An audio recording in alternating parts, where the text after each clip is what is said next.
అందరికీ నమస్కారం. మనం శ్రావణ మాసంలో లేక వరలక్ష్మి వ్రతానికైనా ఏదైనా ఫెస్టివల్కి పూర్ణం బూరెలు అనేది చేసుకుంటాం కదా. అయితే పప్పులు ముందుగా నానబెట్టాల్సిన అవసరం లేకుండా ఒకే రకమైన పూర్ణంతో 2 రకాల పూర్ణం బూరెలు అనేది చేసి చూపించబోతున్నానండి. ఇవి చాలా రుచిగా ఉంటాయి, సింపుల్గా కూడా ఉంటాయి, టేస్టీ చాలా బాగుంటుంది. ఇలా సింపుల్గా అప్పటికప్పుడు చేసుకోవచ్చు. మరి ఎలా చేసుకోవాలో చూసేద్దామా ఆలస్యం లేకుండా. ముందుగా అయితే ఇంట్లో ఉన్న కొబ్బరి చిప్పలు అయితే తీసేసుకోవాలి. వీటిని అయితే తురుముకుందాం. మనము తురుముకుంటాం, ఇష్టం లేకపోతే చిన్న చిన్న ముక్కలుగా కట్ చేసుకొని మిక్సీ జార్లో అయినా వేసుకోవచ్చు. నేనైతే తురుముకుంటున్నానండి. ఇలా తురిమేది ఉంటుంది కదా, అందులోకి అయితే కొబ్బరి చిప్ప తీసేసుకొని తురుముకుంటేనే బాగుంటుందండి. మిక్సీ జార్లో వేస్తే చిన్న చిన్న పులుగులుగా ఉంటుంది. తురుముకుంటే ఏంటంటే కొంచెం బారుగా అయితే వస్తుంది. కొబ్బరి చిప్పలు మీ ఎంత కావాలో అంత తీసుకుని మీరు ఎన్ని చేసుకోవాలో అన్నిటికీ ఇలా అయితే తురుముకొని అయితే మనమైతే పక్కకైతే పెట్టేసుకోవాలి. ఇక్కడ చూస్తాను చూడండి, ఇలా బారుగా ఉంటే బాగుంటుంది. ఇలా అయితే తురిమేసుకున్నాం కదా, ఇదంతా తీసేసుకుని పక్కకైతే పెట్టేసుకోవాలి. ఇప్పుడు ఒక గిన్నె అయితే తీసుకోవాలి. కప్పు నిండుగా అయితే మందపాటి అటుకులు అయితే తీసుకున్నానండి. ఇప్పుడైతే గిన్నెలో వేసేసుకోవాలి. అలాగే ఈ కప్పుతోని కప్పు నీళ్ళు అయితే పోసేసుకోవాలి. ఇలా పోసేసుకొని ఒక 5 నిమిషాలు అయితే పక్కకైతే పెట్టేసుకోవాలి. అటుకులు అయితే ఇలా అయితే నానిపోయినాయి కదా. ఇప్పుడైతే మిక్సీ జార్ అయితే తీసుకోవాలి. అందులోకి మనం ముందుగా నానబెట్టుకున్న అటుకుల్ని నీళ్ళేమీ లేకుండా ఇందులో అయితే వేసేసుకోవాలి.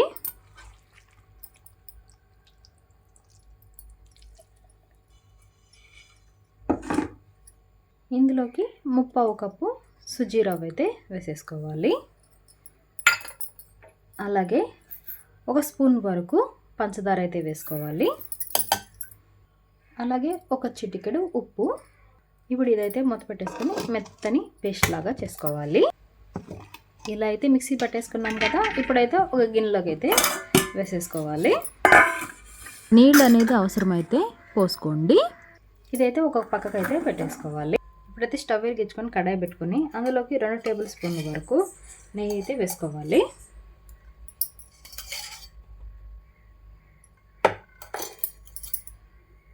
ఇప్పుడు అందులోకి కప్పు నిండుగా అయితే కొబ్బరి తురుము అయితే వేసేసుకోవాలి. ఒక 2 నిమిషాలు అయితే నెయ్యిలో అయితే వేయించుకుందాము, మంచిగా ఉంటుంది. ఇప్పుడు ఇందులోకి 1/2 కప్పు వరకు అయితే బెల్లాన్ని అయితే వేసుకోవాలి. మీ స్వీట్కి తగ్గట్టుగా అయితే వేసుకోండి. కప్పు కొబ్బరి తురుముకి 1/2 కప్పు అయితే కరెక్ట్గా అయితే సరిపోతుంది. ఇందులోకి 2 టేబుల్ స్పూన్ల వరకు నీళ్ళు అయితే పోసుకోవాలి. ఇది దగ్గర పడి ఉండలాగా వచ్చేంత వరకు అయితే ఉడికించుకోవాలి. ఉండకడుతుందో లేదో చూసుకోండి. ఇలా అయితే ఉండకట్టింది కదా. ఇప్పుడు ఇందులోకి 1 చిటికెడంతా యాలకుల పొడి అయితే వేసుకుందాము. వేసుకుని స్టవ్ అయితే ఆఫ్ చేసేసుకోవాలి. ఇది చల్లారిన తర్వాత పూర్తిగా ఉండలైతే చేసుకుందాం. అయితే స్టవ్ వెలిగించుకొని కడాయిలో నూనె పోసేసుకోవాలండి.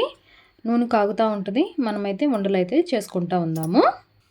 కొబ్బరి ఉండలు అయితే చేసేసుకొని పక్కన అయితే పెట్టేసుకున్నాను. 2 పూర్ణాలకి మధ్యలో పూర్ణం ఇదేనండి పెట్టుకునేది, అందుకని ఇలా చిన్న చిన్న ఉండలు అయితే చేసుకున్నాను. ఇప్పులు నానబెట్టుకొని మిక్సీ పట్టేసుకున్నాను కదా. ఇందులో అయితే ఇప్పుడు కొబ్బరి ఉండను అయితే తీసుకుని ఇందులో అయితే ముంచేసుకోవాలి. ఇలా అయితే ముంచేసుకొని నూనెలో అయితే వేసేసుకుందాం. నూనెలో అయితే వేసేసుకోవాలి. అన్నీ ఇదే విధంగా అయితే వేసేసుకోవాలి. ఇవి గోల్డెన్ కలర్ అనేది వచ్చినాయి కదా. ఇప్పుడైతే తీసేసుకోవాలి.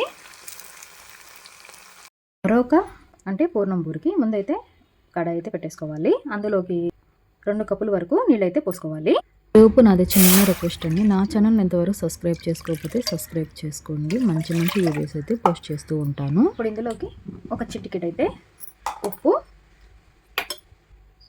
1/2 టేబుల్ స్పూన్ వరకు సోంపువ్వు, అలాగే 1 స్పూన్ వరకు పంచదార వేసుకోవాలి. ఇవి నీళ్ళు అనేది బాగా మరగాలన్నమాట.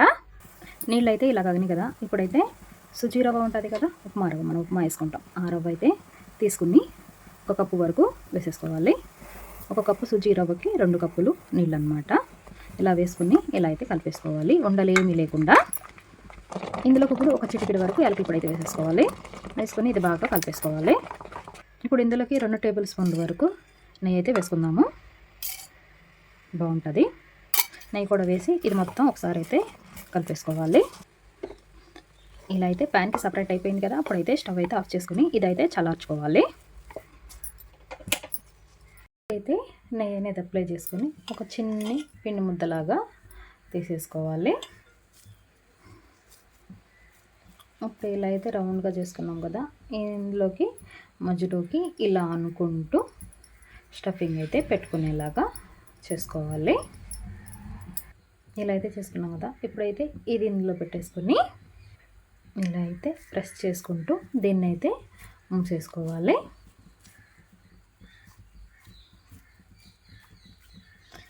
ఇలా అయితే బాల్ లాగా చేసేసుకోవాలి. ఇదే విధంగా అన్నీ అయితే చేసేసుకోవాలి. అలా రౌండ్గా చేయటం రాకపోతే ఇలా అరచేతిలో అయితే వేసుకుని మనం గారె ఒత్తుకుంటాం కదా, అలా అయితే ఒత్తేసుకోవాలి. మధ్యలో కొంచెం పల్చగా చేసుకొని చుట్టుపక్కల ఇంకొంచెం మంతంగా అయితే చేసుకోండి. ఇలా చేసుకున్నాక